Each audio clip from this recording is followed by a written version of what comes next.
بسم الله الرحمن الرحيم.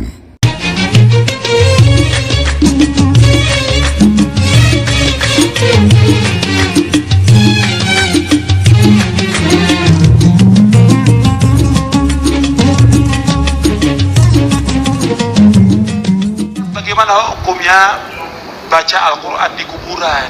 Nggak ada contoh. Nabi nggak pernah baca Al-Quran di kuburan. Sahabat nggak pernah baca Al-Quran di kuburan. Para tabiin nggak. Nabi suruh baca Quran di rumah dan juga di masjid. Apa kata mereka? Salafiyin melarang kita baca Al-Quran. Sama dengan Al-Bidah tadi pertanyaan itu. Sama dengan Al-Bidah. Al-Bidah bilang Salafiyin melarang kita. Saya ambil contoh lagi. Bismillahirrahmanirrahim. Sahabat channel Memori Santri rahimakumullah. Baru saja telah kita saksikan dan kita simak bersama-sama sebuah kajian di mana di dalam kajian tersebut ada sesi tanya jawab, ditanyakan terkait dengan pembacaan Al-Quran di kuburan. Kemudian oleh sang ustadz dijawab bahwa hal tersebut adalah bid'ah, tidak ada contohnya dari Nabi, kemudian para sahabat dan tabi'in tidak ada contohnya, sehingga itu positif adalah bid'ah, sehingga orang-orang yang melakukan itu disebut dengan istilah ahlul bid'ah. Sepakat nggih? Kita sama-sama menyaksikan itu ya. Nah, dalam video kali ini kita akan membongkar, benarkah pernyataan semacam itu betul-betul didasari oleh tanggung jawab ilmiah atau tidak, atau hanya sekedar omdo alias omong doang ya. Kita buktikan bersama-sama. Untuk itu mari langsung saja kita ke TKP. Nah, TKP-nya pertama di sini. Ini di dalam kitab Ar-Ruh ya, di dalam kitab Ar-Ruh karangan Imam Abi Abdillah Muhammad Abi Bakar bin Ayyub bin Qayyim al-Jauziyah. Beliau lahir tahun 691 Hijriah, meninggal 751 Hijriah, yang lebih dikenal dengan sebutan Imam Ibnul Qayyim al-Jauziyah.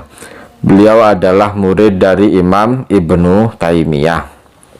Nah, di dalam kitab Ar-Ruh ini ditegaskan, ini untuk lebih agar lebih cepat, langsung kita menuju halaman 23 ya, menuju halaman 23. Nah, langsung saya bacakan.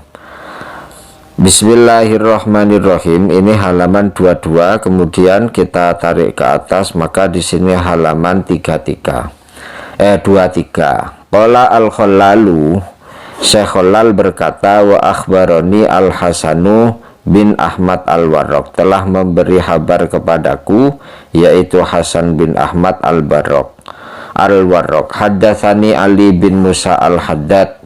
Kemudian Ahmad bin Warraq berkata, dia mendapatkan cerita dari Ali bin Musa al-Haddad, wa kana sadduqan, dan Ali bin Musa ini adalah orang yang sangat dipercaya. Qala, dia berkata, kuntu ma'a Ahmad bin Hanbal, kuntu ma'a Ahmad bin Hanbala, aku pernah bersama Ahmad bin Hanbal. Jadi Ali bin Musa berkata begini, saya pernah bersama dengan Ahmad bin Hanbal, wa Muhammad bin Qudamah, dan Muhammad bin Qudamah al-Jauhari.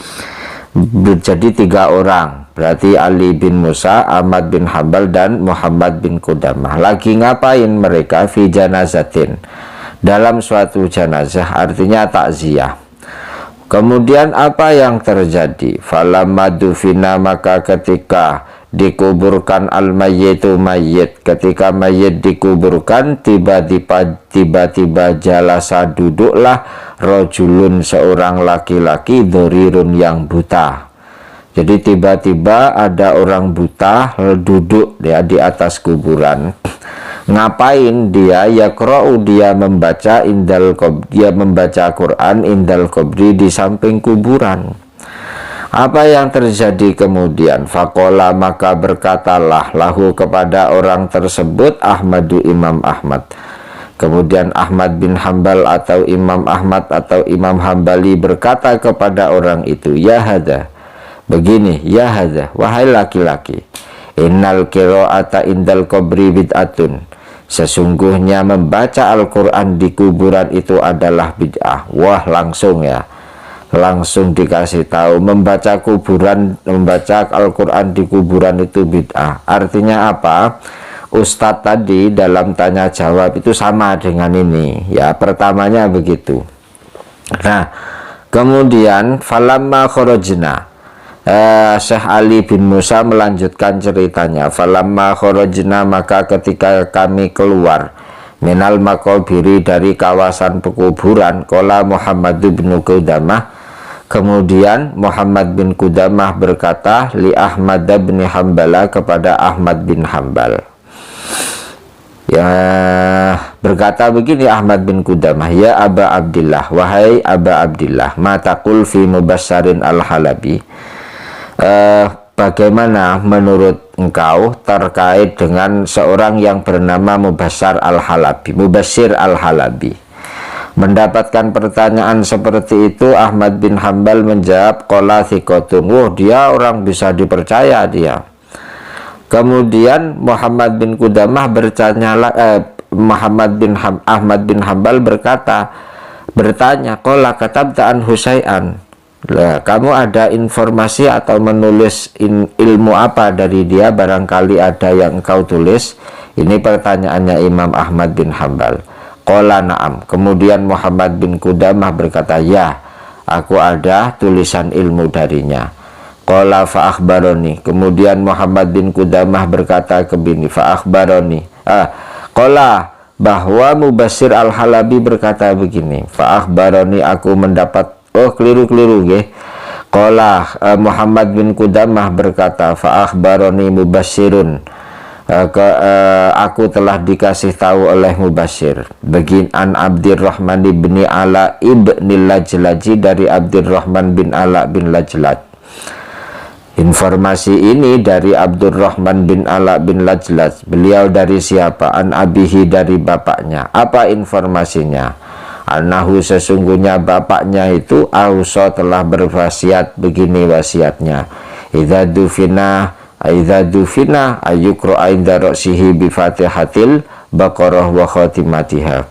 Jadi sang bapak berwasiat kepada Abdurrahman bin Ala bin Lajlaj, wahai anakku, ketika nanti aku sudah meninggal, jangan lupa bacakan surat Fatihah dan surat Al-Baqarah serta penutup surat Al-Baqarah di sisi kepalaku setelah aku dikuburkan.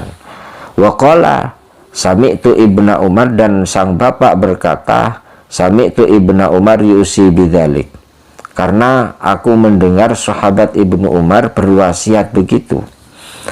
Ini apa? Perkataan dari Bapak Abdurrahman. Nah, mendengar cerita itu, apa sikapnya siapa? Imam Ahmad bin Hambal. Faqala lahu Ahmad. Kemudian Imam Ahmad berkata kepada Muhammad bin Qudamah, farji. Itu sudah keluar dari kuburan kan? Kemudian Imam Ahmad berkata, kamu kembali ke kuburan. Wakul, dan berkatalah, dan katakan lirrojuli, kepada orang laki-laki tadi, yakro, silahkan membaca Al-Quran. Wah, ini berarti kan luar biasa. Seorang Imam Ahmad bin Hambal yang hafal 1 juta hadis, yang sebelumnya mengatakan bahwa membaca Al-Quran itu membaca Quran di kuburan itu adalah bid'ah, kemudian ditarik kembali ucapan itu oleh, dan itu ya sama dengan pendapatnya si Ustadz tadi itu. Kemudian apa yang terjadi? Ternyata Imam Ahmad menarik kembali ucapannya. Jadi menyuruh Muhammad bin Qudamah kembali ke kuburan agar bilang kepada laki-laki tadi, silahkan baca. Nggak jadi bid'ah ternyata. Jadi nggak jadi bid'ah. Ini yang merujuk apa? Yang menarik kembali pendapat ini berarti kan seorang Imam Ahmad yang beliau hafal 1 juta hadis. Lah terus ada apa dengan si Ustadz tadi itu? Katanya kok tidak ada contoh dari Nabi, sahabat, kemudian para tabi'in. Lah ternyata ini gimana? Ada informasi dari Ibnu Umar yusi bidzalik. Ini masih satu. Kemudian waqala al-Hasan bin Sabbah, Syekh Hasan bin Sabbah Az-Za'farani berkata, Sa'altu Syafi'iyah, aku bertanya kepada Imam Syafi'i, anil qiraati, dari pembacaan, indal pembacaan Al-Quran maksudnya, indal kubri, di kuburan. Kemudian Imam Syafi'i berkata, la ba'sa bihi, tidak apa-apa itu pembacaan tersebut. Nah ini kan bertolak belakang dari si Ustadz tadi itu. Nah itu kan berarti hanya ada satu dari dua kemungkinan. Karena memang si Ustadz itu tidak tahu, ya, artinya ngajinya kurang lama, ngopinya kurang pahit, atau karena memang disembunyikan bahwa Imam Syafi'i punya pendapat la ba'sa bidzalik. Itu begitu. Kemudian lanjut, masih ada satu lagi ini. Wa dzakara al-Khallalu anis Sya'bi qala, Syekh Khallal dari Sya'bi berkata, kanatil ansor idza mata lahumul mayyit ikhtalafu ila qabrihi. Orang-orang sahabat Ansor itu, bayangkan ini sahabat Ansor loh ini ya. Orang-orang sahabat Ansor itu idza mata lahumul mayyit, ketika ada orang meninggal dari mereka, ikhtalafu, maka mereka itu gantian ila qabrihi, menuju ke kuburannya. Untuk apa? Untuk yaqra'una indahu al-Qur'an, untuk membaca Al-Qur'an. Sehingga kan melihat keterangan ini sangat bertolak belakang dengan apa yang disampaikan oleh Ustadz tadi itu. Lah itu loh, beliau dengan ringan mengatakan orang yang membaca Al-Quran di kuburan itu termasuk ahlul bid'ah. Ya termasuk saya, termasuk kita yang biasa membaca Quran di makam itu berarti kan ahlul bid'ah. Nah, kalau kita ahlul bid'ah, kita kan kalau kita diklaim sebagai ahli bid'ah kan kita boleh mengklaim orang yang suka membid'ahkan itu dengan ahlut tabdi'. Nah, mereka memang jadi mereka ahlut tabdi', ya, orang-orang yang memang kerjaannya itu membid'ahkan orang. Lah kita ini namanya ahlul bid'ah, orang-orang yang selalu diklaim melakukan bid'ah. Kan tidak apa-apa, kan imbang ya, tidak masalah. Nah kemudian ada satu lagi, ini sebetulnya bagaimana sih dalam pandangan Imam Ahmad bin Hambal sendiri, ya, dalam Imam Ahmad bin Hambal. Mari kita menuju TKP, ya, TKP yang lain. Ini dari kitab Insaf. Insaf itu kitab fikih dari kalangan Ahmad bin Hambal. Coba perhatikan, ini dari kitab Insaf fi ma'rifatir rajih minal khilaf juz 2. Sohifahnya berapa? Sohifahnya 558. Yang sisi kiri ya, Al-Insaf fi ma'rifatir rajih minal khilaf juz 2. Ini dengan kata kunci al-qiraah indal qabri. Maksud saya kita telusuri dalam kitab asli madhabnya Imam Ahmad bin Hambal. Di sana dikatakan begini. Ini bermula dari perkataan Imam Ahmad bin Hambal begini, wala tukrahu al-qiraah inda alal qabri fi asakhir riwayataini. Jadi pembacaan Al-Quran di atas kuburan itu tidak makruh dalam riwayat yang lebih sahih. Wa hadzal madhab qalahu fil furu' wa ghairihi wa nassa alaih. Dan ini yang menjadi madhabnya Ahmad bin Hambal. Jadi itu bukan suatu yang bid'ah, ya, makruh saja tidak. Kemudian ini memang ada beberapa beberapa riwayat, ya, ada yang mengatakan war riwayah niki bawahnya qala al-Khallal wa sahibul madhab riwayatun wahidatun la tukrahu wa alaihi aktsarul ashab. Rata-rata ashab itu seperti itu, minhum al-qadi wa jazama fil wajiz wa ghairih wa qaddamahu fil furu' wal mughni wa syarah wa ibni tamim wal fa'iq wa ghairihim. War riwayah asabitah tukrahu. Jadi ada riwayah yang asaniyah memakruhkannya. Termasuk ini ikhtaroha Abdul Wahab Al-Warraq wa Syekh Taqiyuddin, Imam Ibnu Taimiyah. Kemudian qala Syekh Taqiyuddin naqalaha jama'atun wa huwa qaulu jumhuri salaf wa alaihi qudam ashabihi. Ini jadi memang di dalam mazhab Syafi'i, mazhab Hanafi itu terjadi beberapa perbedaan pendapat ya. Ada yang mengatakan makruh, ada yang mengatakan tidak makruh, begitu.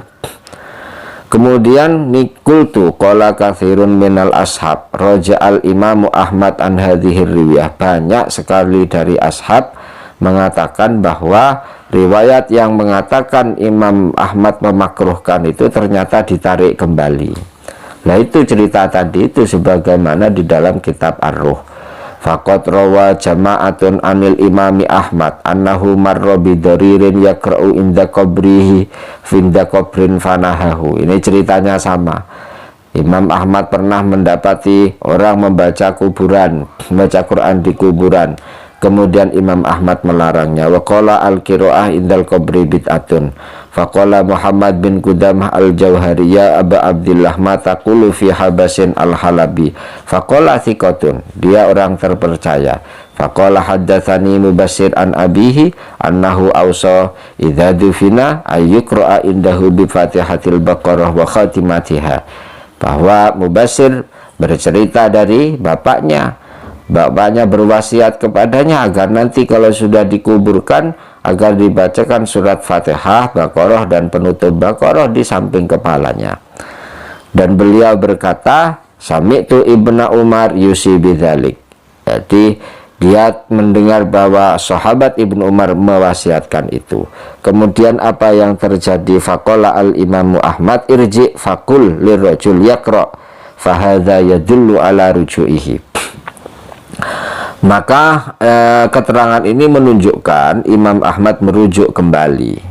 Sehingga kalau Imam Ahmad merujuk kembali berarti kan tegasnya tidak makruh. Sehingga apa yang ada di dalam kajian tadi itu ya langsung mengatakan itu bid'ah, tidak ada contohnya dari Nabi, dari sahabat, dari tabi'in.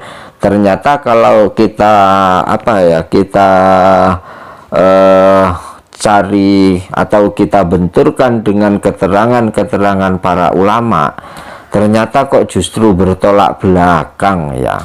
Dan sementara mereka yang mengatakan bid'ah itu kayaknya omong doang itu, omong doang ternyata. Lah kalau omong doang kan siapa saja bisa itu. Nah beginilah sahabat-sahabat memori santri semuanya rahimakumullah. Jadi semuanya memang harus berdasarkan ilmu. Oleh karena itu pesan saya kepada panjenengan semuanya, selalulah istiqomah menonton video-video kajian-kajian di channel memori santri agar panjenengan tidak defisit ilmu. Karena bahaya orang itu kalau defisit ilmu taunya itu saja, akhirnya bisanya hanya membid'ah-bid'ahkan orang, menyalah-nyalahkan orang. Nah semoga kita tidak termasuk orang-orang yang seperti itu, dijauhkan oleh Allah dari orang-orang yang seperti itu, amin ya robbal alamin. Saya cukupkan dulu ya, semoga bermanfaat. Jangan lupa apabila menurut panjenengan kajian ini penting, bisa bermanfaat lil Islam wal muslimin, maka silahkan untuk dibagi kepada orang-orang terdekat Anda. Terima kasih. Saya akhiri dinasiratul mustaqim. Wassalamualaikum warahmatullahi wabarakatuh.